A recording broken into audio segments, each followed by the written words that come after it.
Au cirque de Rome, les journées sont longues en ce moment.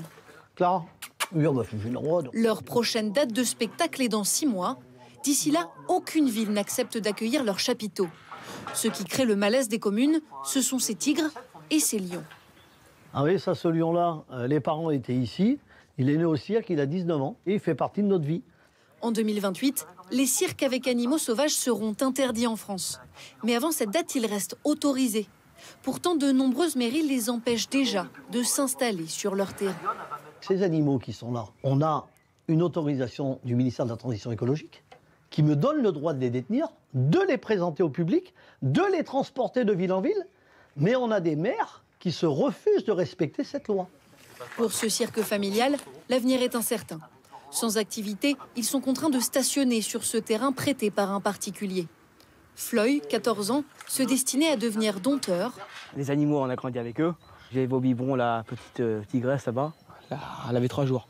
Il sera finalement jongleur.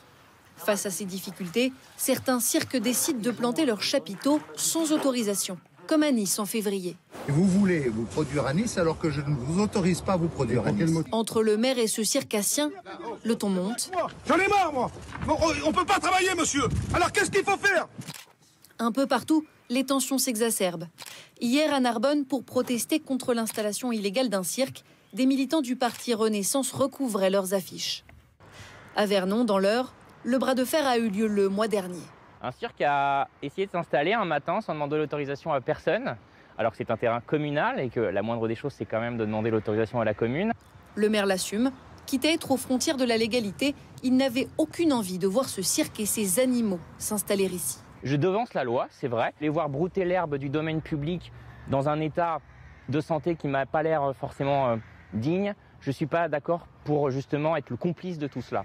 Et pour forcer le cirque à partir, le maire a tout fait. Intervention de la police, coupure d'eau, d'électricité, formalités administratives sans fin. Cela a fonctionné, le cirque a finalement quitté les lieux. Depuis, des plots ont aussi été installés pour éviter qu'ils ne reviennent.